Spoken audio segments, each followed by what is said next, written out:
Welcome to Awaken the Fire Within, where we inspire soul-led entrepreneurs to be wealthier, freer, and more fulfilled. I'm your host, Bevan Bird, and I'm excited to introduce my amazing guest today, Matt Hani. Welcome. I'm glad you're here, and thanks for talking with me today. It's a great to be here. Thank you very much for inviting me, Bevan. You're welcome. So Matt turned $40,000 of debt into $1 million or more with trading and hypnosis. He was a trader who had some challenges, first in trading equities, and then later he got into crypto because of where he is in the world and the time zones. And then he had some success and he became a hypnotist and worked with others as a hypnotist, and then also now as a hypno coach. Well, not just now, for some time. And he started by coaching traders, but now it's not just traders, it includes others. But we're going to learn more about the exact kind of people and the transformations and exciting things that we can learn from Matt. Awesome. Welcome. So Great pleasure. like I mainly invest in crypto. I don't really trade it. That could change when I have more cash. Our audience is mainly entrepreneurs. I feel that you're a man on a mission. I'd love to hear your vision. It's a great question. It all started when I was trading and when I was struggling, and I was struggling for quite some time. It was 12 months of consistently losing, where I turned some money into some debt, and then more debt, and then more debt. And I could not figure out what I'm doing wrong and what it is that I need to change, because I always believe that in order to resolve problems, you need to learn more. And so I was studying as much as I could about trading, but it still wasn't bringing much success until I realized that I'm probably taking incorrect approach, and that's when I discovered that there is something called hypnosis, which is this amazing technique that works not only with your conscious mind but with your unconscious mind. So you are actually communicating and updating your unconscious programming that you got from the past, from the previous generations, from all these people that mean well, but maybe don't have appropriate beliefs, appropriate perception of the world. And so as soon as I started working with hypnosis and started to update my unconscious programming and change my internal beliefs, suddenly I started seeing success in trading. And after another year of trading, I started to realize that hypnosis is much more interesting for me. To be able to witness transformation in people is much more interesting than to be making money. And so I started to think, okay, how can I make a living out of this? And that's when hypnotherapy came. And so I started just like a regular hypnotherapist. So you have a problem, you come to me, we focus on the problem, we resolve the problem, and that's that. But soon thereafter, I realized that I would really like to work with people longer term, where I can see the transformation, where I can witness the transformation, not only in a specific area, but in a whole life. And so that's when I started working with people as a hypnotist and coach. So let's call it hypno coaching, where I'm using hypnosis and other techniques working with unconscious mind to help people transform their lives. And Bevan, I'm just gonna tell you that it's one of the best occupations or best jobs I can probably think of, at least up until now. So my goal or my mission is to introduce the notion to as many people as possible, introduce the notion that if you are trying to make a change, the change always comes from inside out. In other words, instead of trying to change your external circumstances, you first need to focus on your internal beliefs, on the things that you believe about yourself, about others, about the world around you. And when you change that, everything changes. There are people, for example, like Bruce Lipton. who says in his famous book, The Biology of Belief, that we live in a belief-driven universe, meaning that whatever you believe will start to happen to you out there. And so you have got these people who go around and they point to external circumstances and they say, "Oh, but you see, it's happening out there." Well, what they don't realize is the causality is reversed. So it first is inside, and then it is happening outside, not the other way around. And that is what I believe is the most important message that I'm trying to spread out there. That first you look inside, you change yourself, and then everything changes. So I hope that that answers your question. Yes, absolutely. Also, I noticed that you got onto a path that is fulfilling for you, right? More fulfilling than just making money. You can make money at the same time, but like anything can make money, right? We might as well do something that's more enjoyable, the most enjoyable for us, and how we make a big impact, right?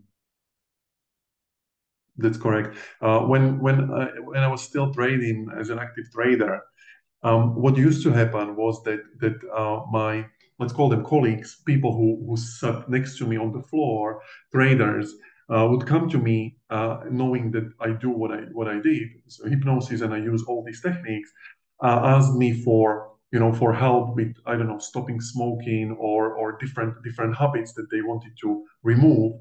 And what started to happen very soon was that instead of me focusing on trading, on the charts, on the market, I would be sitting on the side helping somebody with their issues.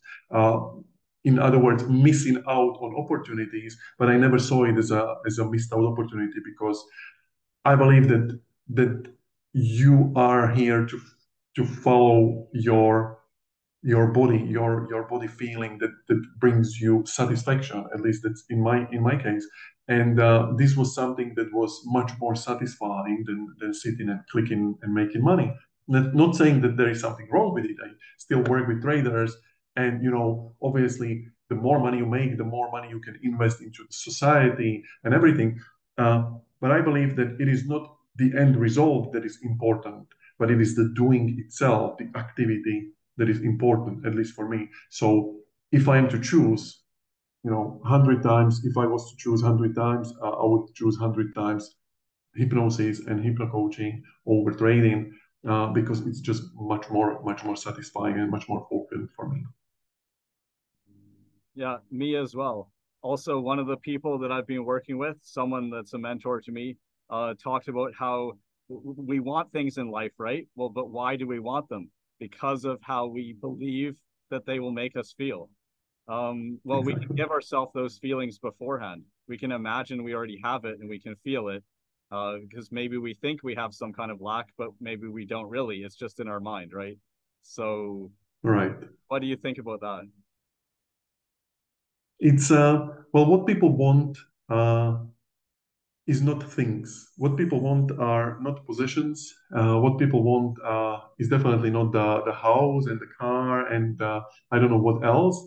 What people really want are mental states that come with it. So how they feel about having these things, exactly what you said.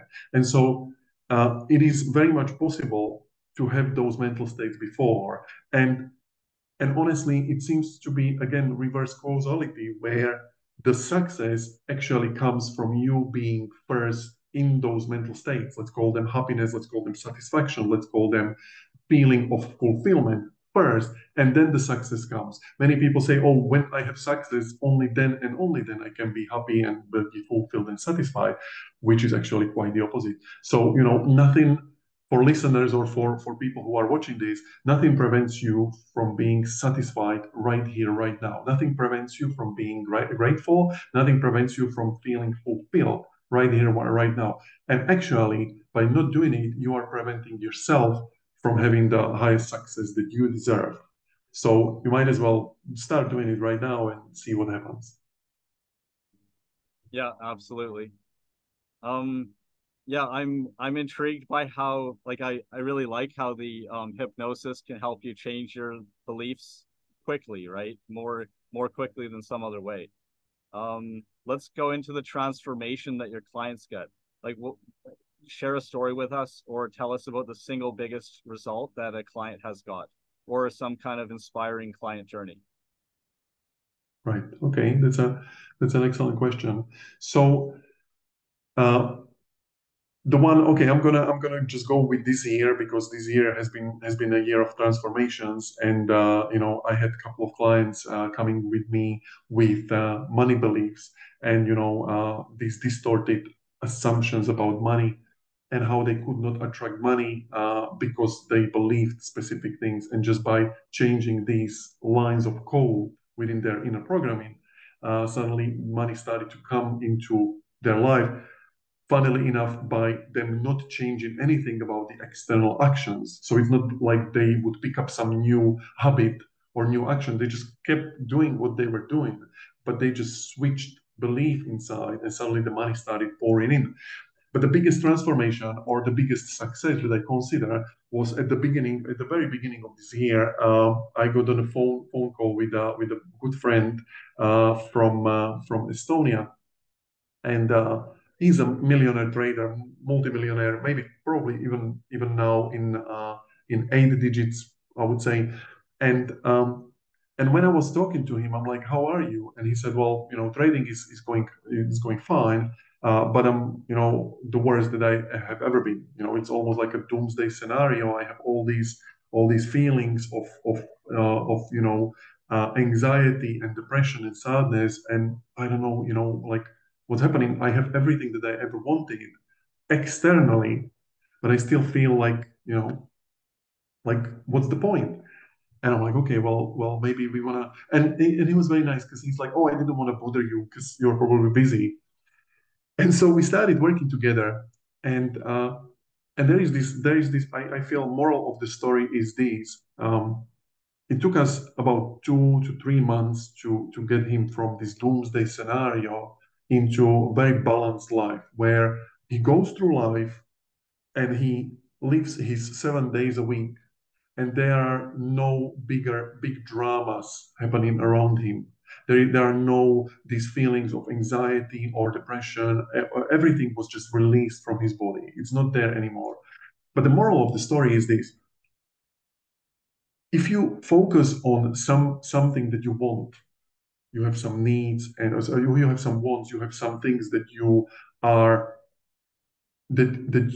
you would like to achieve in external world. These are all just wants, and they are nice to have, but there are other things, and let's call them needs, and needs are always more important than wants.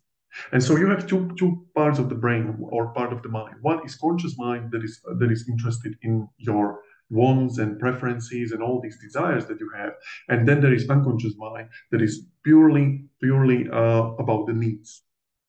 And so if you go through life where you have a space where you can sleep, you have food enough so you can eat, you have water so you can drink, and you have some socializing. These are kind of basic needs.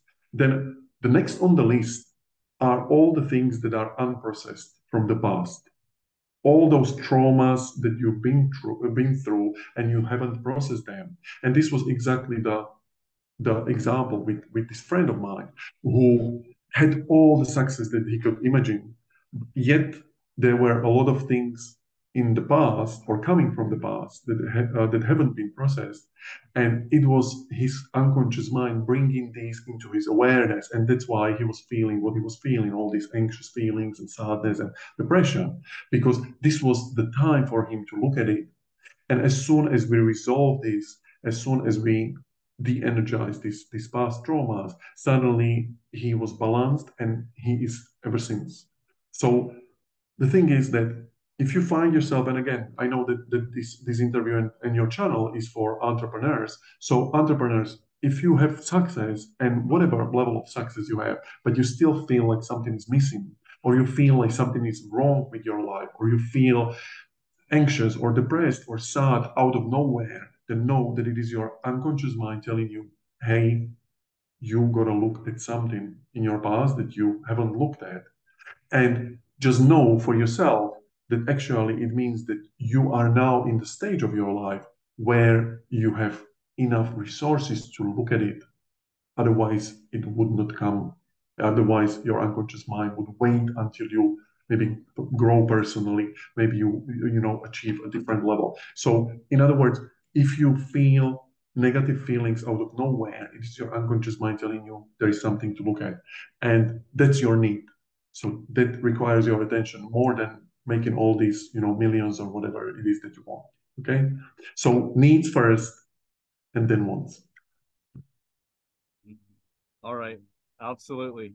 Um, in The Secrets of the Millionaire Mind by T. Harv Eker, he says that our Right? mind like prioritizes emotions over logic. So if the person thinks that their mother said that rich people are evil or something or greedy and stuff like that, he doesn't want to be that way. Even though he wants to be rich, he still prevents doing it because of that kind of a logical mismatch and like not wanting to leave his mother behind or something like that. I saw that in the book. Yeah. That's That's exactly correct, and that's one of the best examples of dysfunctional belief about money. Came from one client maybe 2 months ago, where she came to me and she said, "Well, the more money you have, the more problems you have." And she was broke, mind you. So I'm like, okay, so fair enough. So if you believe this, then it actually means that it is better for you not to have any money because then you don't have any problems, right? And she's like, well, yeah. And I'm like, okay, but does it really work? Is it really the result? And she's like, well, actually, no. I'm like, okay, so then doesn't work the belief, right? Yeah. So Yeah, yeah, that something similar. happened. Sorry. That happened for me Of too course. because I have almost no money. I do have some assets. I also have some debt. I'm not sure how it exactly balances out right now, but maybe my financial thermostat is set below zero, as T. Harv Eker says, right? Because I know that I made money before, then I got rid of it somehow, made money again, got rid of it, and so on. The cycle repeated. Okay. Yeah. Fair enough. So I would like to stop here if you are fine with that, and maybe talk a little bit more about money because I feel it's very important. You fine with that, right? Yes. Okay. So with regard to money, it's there are many people who understand that if you don't have the level of financial success in your life that you would like, that there are probably some call it dysfunctional beliefs or improper beliefs, or some call it money blocks. Yes, you have some money blocks. In other words, some assumptions about money that are not in harmony with having money, right? So that's one part of the story, and this is obviously true. But then there is another part of the story, and that is the relationship that you have with money. So if you consider, and it's just a let's say thought experiment, if you consider that money is a human being or money is a person that you can have relationship with, the question would be this: what are the experiences that you went through with this person? What are the emotions that you experienced with this person? Because I can tell you that for many many clients of mine and me as well, there have been experiences of jealousy. I've been jealous about money. I have been fearful about money. I have been angry about money. I have been anxious about money. I have been worried about money. I have been, much more negative emotions than positive emotions. Actually, I got to a point long, long time ago, but I got to a point where I renounced money. I said, "Oh, it would be much better working without money. You're living without money." Yes, and there are societies that function without money. But if you really want it, then move to that society. If you don't move there, then please change your beliefs because then otherwise it's a mismatch. You try to live without money in the society that works with money. So, in other words, if you want to attract money into your life, there are two approaches. One is to work on the money blocks or dysfunctional beliefs and to look at what it is that you believe about the money. But the second thing is to build relationship, strong relationship with money. That starts, for example, by apologizing to money. You can write a letter to money saying, okay, money, I'm very sorry because these are all the experiences that I put us through due to no fault of yours. It's just my responsibility. And I'm very sorry about it, just to clear the energetic space. Yes, that's what I do with clients. And that's what functions every single time. It works every single time. For all the people who come to me and say, oh, I don't have enough money, we do this work, we focus on these two aspects. One is money beliefs or money blocks, and the second is relationship money. And every single time it transforms their relationship and therefore their results with money. So that was what I wanted to say about money. All right, great, thank you. Oh yeah, so we You're change welcome. one of those things is we're changing how we feel about money, and that will have a big impact in our life. And I want to also Very much. share another thing because about disempowerment versus empowerment. If we think of something being outside of our control or our power of our creation, then we're giving our power away. So if we don't think we created money, it's like because that's the way that I've experienced it in my life, right? Is that it's out of my control. I can't make it with my own like will or something, right? But I Right. can change that. That's what I am changing, right? I've been doing things that you mentioned, and other things too. So yeah, so bringing it back into ourself because everything that we see is a reflection of who we are, and so we created all of it, and we can create it any way that we choose. Very much so. And you know, when if there is well, there are two different or separate issues here. When somebody talks about job or lack of satisfaction in what they are doing, that's one problem. But if they already are doing something and the money is not coming in, then there is another separate problem. That's a money problem. And so if this is the case, if you find yourself not having money or having more than income, then it is always the right course of action to stop all the external actions and to look at the relationship with money and to look at the money blocks or money beliefs and to fix this one, to really dedicate a week or two to be working on this one, because whatever else you do out there will not bring you money unless you have good relationship with money. Yes, so the relationship always comes first, and the actions come second.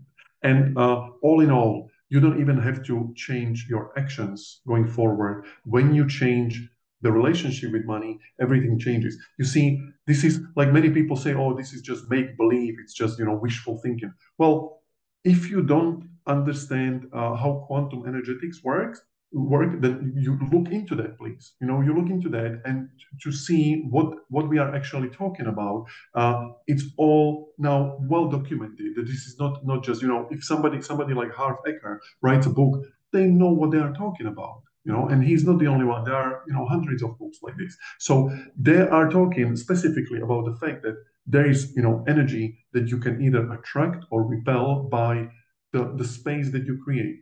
If you believe that there is no space for money in your life, consciously or unconsciously, but if you believe it, then there will be no money in your life. But if you start believing something else, which can happen just like this, because techniques are there, hypnosis, and different modalities, then everything can change from one day to another. Thank you very much. Um, You're welcome. what do you love most about your work? The hypno coaching. Aspects of it or whatever. I just love to know more about your work and how fulfilling it is for you. Right. That's an excellent question. Thank you very much. Um, what I love about the work that I do right now is that I get to choose. This is generic answer because many people answer the same thing, but I really feel like that's the answer. I get to choose the clients that I'm working with, and when I do it, when I choose people that I really resonate with, people who know already that the change comes from inside out, and they just want to find the modality, they just want to find the way how to do it, then it's just so fulfilling to be doing it because these people are curious, these people are eager, these people are hungry for new approaches, for new methods, for new modalities that they can use to transform their lives or specific areas in their life. And what I love most is that these people, by their own very nature, are not only inspired by what we are doing, but they are inspiring to me. So whenever we do any changes, many times, after a session, I find myself sitting and just integrating what just happened. Because many people are, on a completely different level of success or financial success where I am. where I am. They are turning much more numbers than I do. Maybe even daily than I do sometimes over a month, which is all good because we are all focused on something else. But the thing is that it brings so much inspiration into my life that I wouldn't change it for anything else. That's awesome. I know that Eva Gregory gave us some tips about getting high ticket clients, like especially for people who had never done it, right? And one of those was to work with clients that inspire you rather than people that are inspired by you. I really loved that one. Right. And I'm glad that you brought it up here and that it's one of the biggest things that's fulfilling about your work. Right. And when I started coaching on Twitter, or started promoting myself as a coach on Twitter, it was it was interesting because I went with my content. It was all geared towards people who don't understand hypnosis, who need to be convinced, who I felt I need to prove them, why this is important and why this functions better than just, working with conscious mind and just, let's say, creating your SMART goals, SMART, and then, kind of going for it and trying to create a habit with just your conscious mind and so on and so forth. But as soon as I stopped convincing people, as soon as I stopped creating content for people like that who needs to be convinced, and I started to talk to people who know what I'm talking about with all my content, everything transformed, and suddenly these people found me because I started talking their language. So for coaches out there who are kind of struggling with getting clients in general, maybe it's your content that is repelling these people, or maybe it's your content that is showing them that you are not the right person. And the only thing that you need to do is to really, whenever you create content, just talk to your clients, not talk to your prospects or people that you would like to attract. Just talk to your clients, talk about their issues, and talk to them specifically.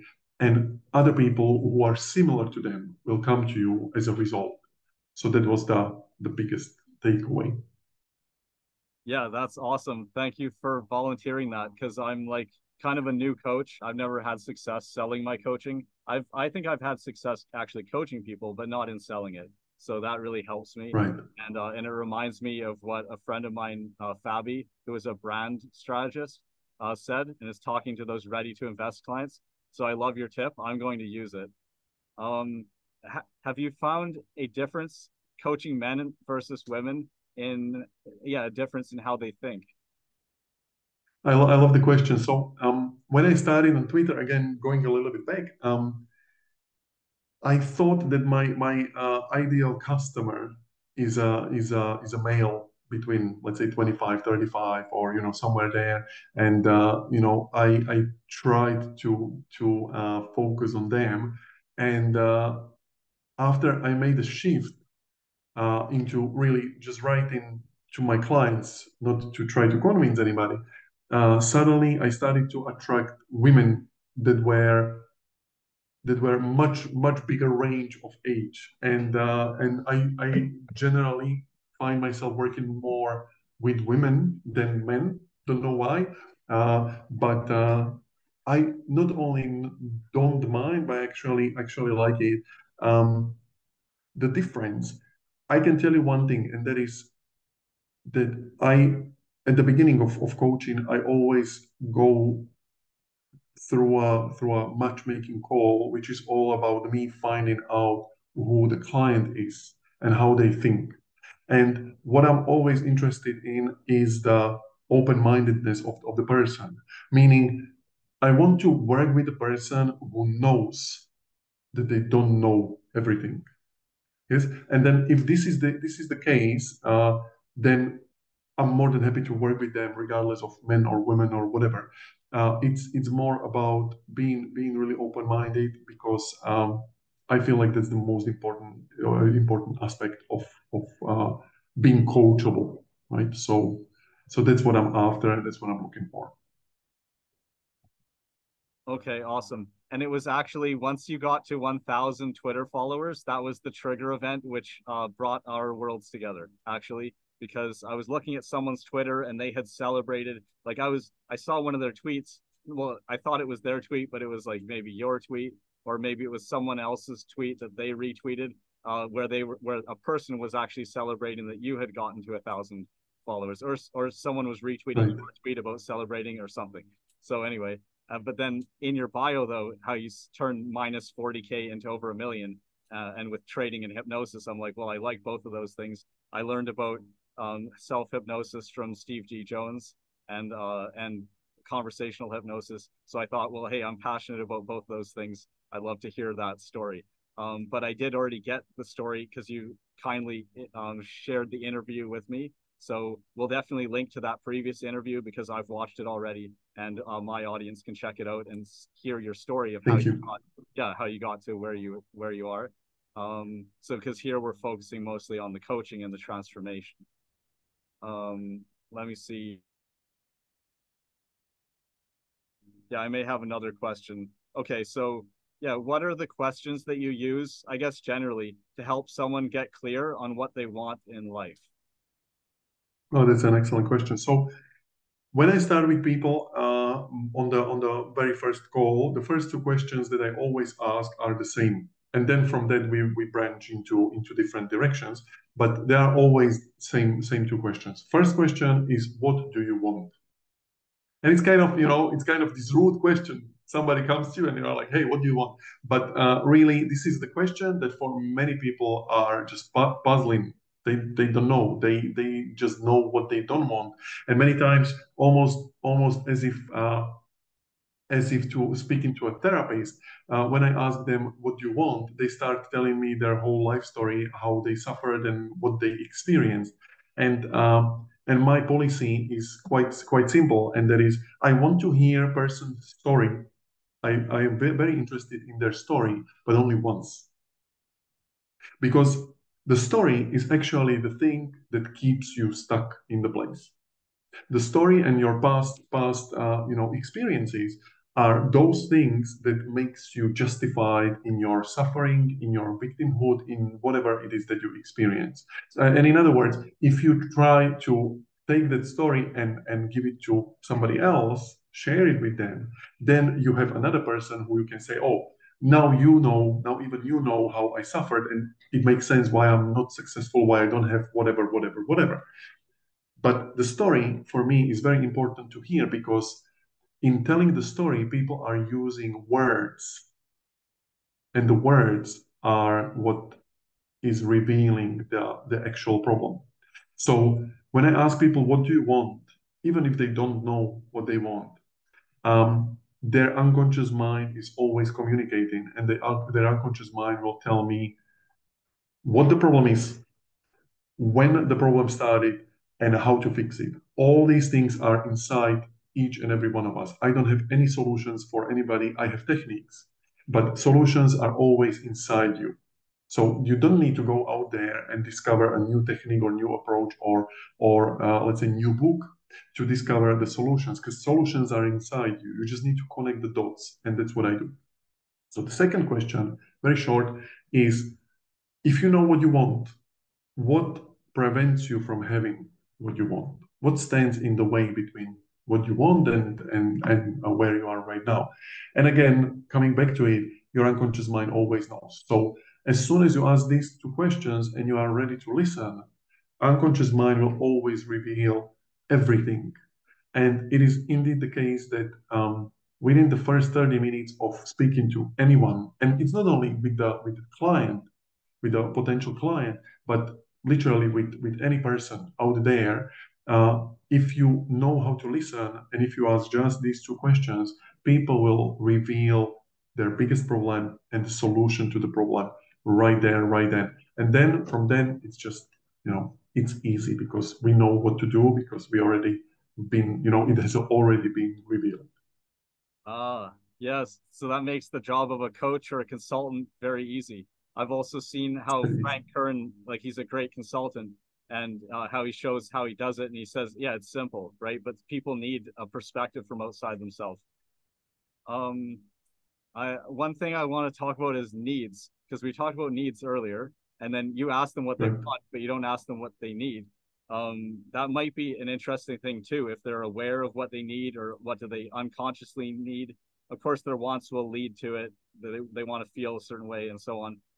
But I also want to just highlight that one of the needs, one of the basic human needs, is also creative self-expression. And I've been Hmm. getting into that over the last year with the AI art. I found that with AI art, I could create the art a lot faster. So it solved one of the problems that I had in order to move my creative projects ahead again when they were kind of stuck. Your thoughts? I can tell you one thing, and that is many people believe that they want something where in fact they actually need something completely else, completely different. So many people come to me and they are very clear about what they want. And as we continue talking, we actually find that again, just like the story with my friend, that all these wants are only nice to have, only preferences, but they are not really important. And what is much more important are those needs, just like what you said, creative expression. So what I'm always after is to fulfill all the needs of the unconscious part of the mind. Because as soon as these needs are fulfilled, then and only then there is space for your wants and preferences and desires and goals or whatever you call it. Yes. So first you need to fulfill your needs. And when they are fulfilled, then you can be millionaire and have all these cars and whatever it is that whatever it is that you desire. It will come naturally, it will come easy. But if you try to do it before the needs are fulfilled, it will be an uphill battle, my friend. It will be a struggle. So that's what I do. Needs first. That's correct. All right, thank you very much. This is very insightful. Just like how in that last interview, the interviewer was saying, "Wow," right? It's also like that for me too. Um, Right. so I know we mentioned human design, or you mentioned it in the other interview somewhere. I think when we were talking, can you Right. talk about the importance of human design in having our needs met and wealth, freedom, and the other thing, fulfillment? Very good. Very good. This is I can tell you one thing, and that is this is one of the newest additions to my repertoire, to what I do and how I do. But I can tell you that from my limited experience, it seems to be one of the most important pieces of how to go and navigate your life effectively for you. In other words, I've been doing hypnosis and techniques that work with unconscious mind, like neurolinguistic programming and TFT, tapping, energy psychology, and emotional intelligence, and different modalities like psyche and belief installation process for 6 years, 6+ years. Human design, it's been with me for maybe 6 months.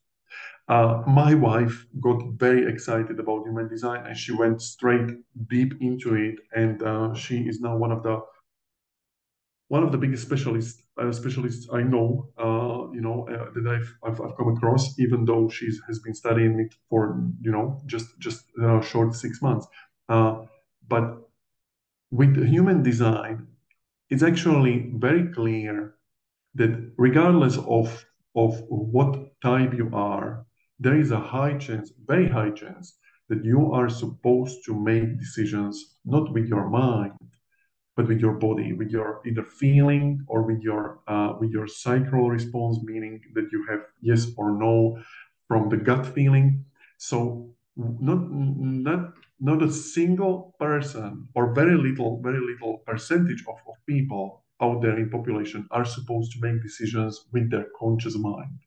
And if you even go, and visit these big thinkers out there on social media, all of them are saying that we make decisions with emotions first, and then justify them with logic. So, in other words, trying to rely on your conscious mind only to be making good decisions, it's you know it's a losing proposition. What I always use as an example, and that's the best analogy I can provide, is let's say that you decide to drink tonight. You go for a couple of beers and then you end up drinking more and more and more and more, and you are really drunk. And then you wake up tomorrow and you still feel kind of drunk. You still feel like, hangover and everything. And somebody, says, okay, now you make a decision about your life. Go and make decision about your career or about your relationship or about exercise, plan or diet plan. Would you believe, or do you believe it's a right, an appropriate timing to be making such a decision when you are still hangover? No. No. Yes. Okay. So it doesn't make sense. But now consider one thing, and that is, what if in your unconscious mind there are some improper beliefs, dysfunctional beliefs, trapped emotions, unprocessed traumas? So, in other words, you are drunk on past unresolved trauma. How is that any different from being drunk? Wouldn't it make sense to first sober up, to first really clean yourself up, and then, and only then, make decisions about how your life is going to go?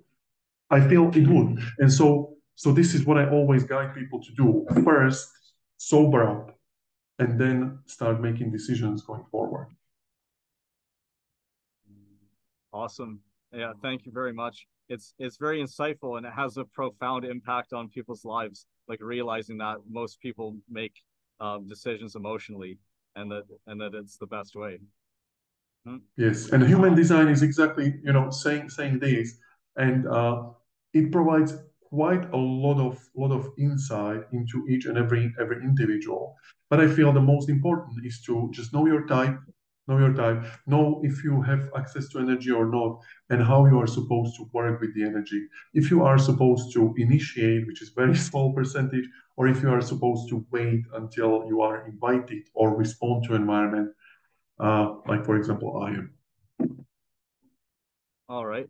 One of my friends on Facebook, Becca Martin, she helps entrepreneurs to outsource, right? Like build a team with VAs, top 1% VAs, and give you back 20 hours a week and things like that. Um, so she noticed in her own journey along the way that she could start things, but then she's not good at completing them and wrapping up loose Right. ends and things like that. She mentioned she needed an integrator. Um, can if you know about this, can you share a bit about that, or if there's other kinds of people or whatever? Because I don't know what she meant exactly by that, but I think it applies to me too. Right. So obviously it depends on the human design chart, but if it's a person like this, I would be betting that she might be a manifesting generator. A manifesting generator is a person who's got unlimited amount of energy, unless they decide to do something that they hate, and then they have unlimited amount of frustration. But when you have unlimited amount of energy but you are a manifesting generator, you are the person who goes from project to project to project to project, and you are not supposed to finish things if you don't feel like finishing them. If you feel like finishing them, just go ahead and finish them. But if you come to 99% of completion and you feel like, well, what the heck, I don't want to do it anymore, then stop doing it, because it is not the completion of the project that is important. It is the doing of the project. It is the start, and whilst you still feel drawn to it, it's what makes you not only satisfied in the moment, but what brings you all the resources that you need for maybe the next project and the next project. It is always obviously good idea to have somebody who will help you with completion if you desire to do so. But if you are a manifesting generator, which this might be a case, it's a huge percentage of the population, then starting and doing things whilst you enjoy them is much more important than pushing towards the end if you already know that you just hate doing it, right? So nothing wrong with that. Actually, it is to be encouraged, and it is to be taken on board as one part of who you are, and it's totally fine. You see, giving yourself permission not to finish things, giving yourself permission to say, okay, I'm done with this because I got everything that I wanted from that, even though the external world believes, oh, it's right there, it's almost finished. Doesn't matter, I don't feel attracted to it. Let's move on to something else. All right. Okay, it resonates with me also. I like to jump from thing to thing. I've started so many things, and yeah, I started them because I had an exciting idea, right? So there was the excitement about the thing, which was why I did it, or why I started it, or did part of it, or whatever. Yeah. Right. Yeah, we're almost out of time, right? But I'll ask you this question. Like what was a big aha moment that you had along the way that changed the way you do things and made a big difference to your results? This was a question that you sent me a week ago, and I was looking at it, and I'm like, oh, it was this, and then I thought, oh no, actually, it was this one. Well, when I was a losing trader for 6 months, I discovered something that is called affirmations, and I started doing affirmations. So every day, just before I started trading, I would stand in front of the mirror and I would have the list of affirmations on the mirror, and I would be standing in this posture, in this like a strong posture, open posture, like this power pose that they call it. And there was a list of affirmations that I was reading about myself, how I'm successful, how I'm winning trader and everything, and nothing changed for 6 months. And I hated it because I did exactly what they said. And then, when I was ready to really quit trading, when I was really, really ready to just, turn elsewhere, I watched a video about hypnosis that actually got me interested in the hypnosis. But the guy in the video, Alistair Horscroft from Australia, um, I hold him in high esteem as a person. So he was talking that if there was these competitions on TV where you have people and you have this button, and whoever presses the button gets to answer the question. There is a question, you press the button, and you are the first, so you answer. And he was saying that if there was a button for conscious mind and for unconscious mind, then it would look so sort of like you want to press the button with your conscious mind, and it goes like very, very, very slow, whilst your conscious mind is just unconscious mind is just bashing, bashing, bashing, bashing, because it is much faster in processing information, much faster in predicting. And so what he said in that video was, if you are standing in front of the mirror, repeating to yourself affirmations that you should just believe in yourself, and you go for it and everything will work, and nothing seems to be working, then probably what you are using is just this thing, and you are not focusing on this one. So then he said, you need to create space, specific space, to be able to communicate with both of these parts. And one of them is hypnosis. It's not the only one, but one of them is hypnosis. And that was the biggest aha moment where I was like, okay, I feel like I should stop standing in front of the mirror and maybe try something else. And that's when actually this something else, aka hypnosis, transformed my life. So that was the biggest aha moment for me. Awesome. Thank you very much. For those who want to connect with you, what would you suggest? Excellent question. So I have website. Website is called change4.me. So change for me, where you can find my blog. You can find the techniques that I use. You can find everything about me. And then also I am on Twitter as a drop coach Matt. Drop is a approach that I'm using, DROP. So drop coach Matt. You can find me on Twitter with this handle. I've got about 1,000 something followers. That's why Bevan found me, and I'm eternally grateful for the fact that you found me. Yeah, part of the way that your followers grew was because of changing your content strategy, right? That's correct. That's correct. Yes. When when I started, I started focusing only on traders, and I believe that it's important to focus on specific sector with which I have experience. But then I realized that it's not the specific sector, but it's a level of client. So it's not traders only. It's not entrepreneurs only. It's not high achievers only, like I used to, present it in my bio.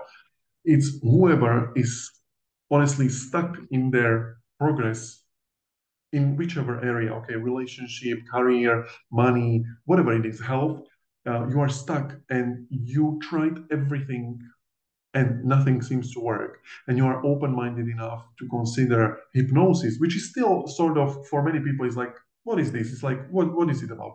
But if you really look into hypnosis, it's now very well accepted in a scientific community, and it is more and more and more being used in different areas. So if you are open-minded and really your desire to get where you want to go is much bigger than your, let's say, unwillingness to try new things, then hypnocoaching is one of those things that can make a huge difference in your life.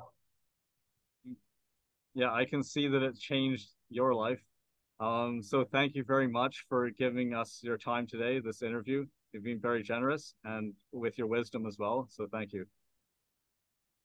It's been a great pleasure, Bevan, and I'm really grateful that there are people like you who are doing job of spreading the knowledge out there. And just to let you know one last thing, it is very important for people like you, if you feel like starting a lot of projects and you start something and then you are done with it and you move on to something else, just keep doing it, my friend. Just keep doing it because that's exactly what you are here to do. And the more you pour your heart and energy into it, the more you can expect success. I believe most of the limitations that you can create is really doing what you are designed to do, but feeling bad about it. It's like, oh, I never finished something because all these people were telling me that I should finish it. No, just go for it and start something, and until it works, just go with it. And when you don't feel it, just move on to something else, because that's what will bring you success. And I will be looking at you from the sidelines, and I'll be watching you as you soar. Thank you very much. And and thank you everyone for watching this, and we will see you next time. Thank you.